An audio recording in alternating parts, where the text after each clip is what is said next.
नमस्कार मित्रांनो, तुमचे स्वागत आहे श्री स्वामी समर्थ. मित्रांनो, 15 ते 28 फेब्रुवारी कसे असतील हे 15 दिवस मिथुन राशीच्या लोकांसाठी.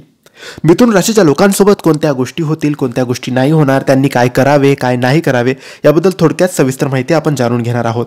तुमची किंवा तुमच्या जवळच्या व्यक्तींची मिथुन राशी असेल तर तुम्ही हा व्हिडिओ संपूर्ण बघा, कारण या व्हिडिओमध्ये आम्ही तुम्हाला मिथुन राशीचे 15 ते 28 फेब्रुवारी दरम्यानचे संपूर्ण राशी भविष्य सांगणार आहोत. मित्रांनो, हिंदू धर्मग्रंथानुसार फेब्रुवारी महिना सुरू झालेला आहे आणि ह्या फेब्रुवारी महिन्याचे शेवटचे 15 दिवस कसे असतील मिथुन राशीच्या लोकांसाठी, त्यांचं करिअर, शिक्षण, आरोग्य आणि लव्ह लाईफ या काळात कशी असणार आहे हेच आपण जाणून घेण्याचा प्रयत्न आज करणार आहोत. मित्रांनो, तुमच्या रिलेशनशिपबद्दल बोलायचं झाल्यास नवीन वर्षात किंवा या शेवटच्या 15 दिवसात तुमच्या नात्यात येणारे अडथळे दूर होतील. तुम्ही तुमच्या पार्टनरबरोबर क्वालिटी टाइम स्पेंड कराल. तसेच पार्टनरबरोबर विनाकारण वाद घालू नका. तुमच्या सहकाऱ्यांना तुमच्या प्रत्येक गोष्टी शेअर करू नका. तसेच ज्यांना एखाद्या मुलीला किंवा मुलाला प्रपोज करायचं असेल तर त्यांनी सकारात्मक रिप्लाय त्यांना मिळू शकतो. मिथुन राशीच्या करिअरबद्दल बोलायचं झाल्यास तुमच्या कामात एखादा वाद निर्माण होऊ शकतो.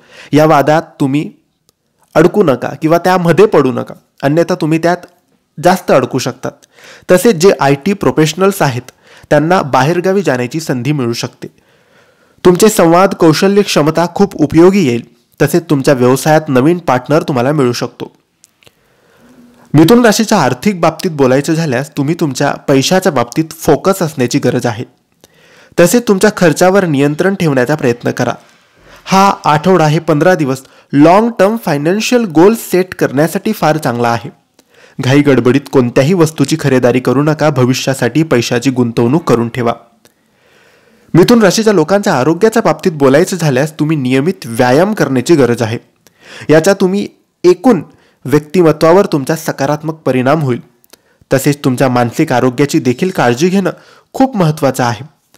सेल्फ केअरला तुम्ही प्राधान्य देण्याची आता गरज आलेली आहे. तर स्वतःची काळजी घ्या, व्यायाम करा, चांगला आहार घ्या. तर मित्रांनो, हे होतं मिथुन राशीचं 28 फेब्रुवारीपर्यंतचं संपूर्ण राशी भविष्य. तुम्हाला ही माहिती कशी वाटली आम्हाला नक्की कळवा आणि माहिती आवडली असल्यास लाईक आणि शेअर करा. काही प्रश्न असतील तर कमेंट्सद्वारे विचारा आणि आमच्या चॅनलला सबस्क्राईब करायला विसरू नका. धन्यवाद. श्री स्वामी समर्थ.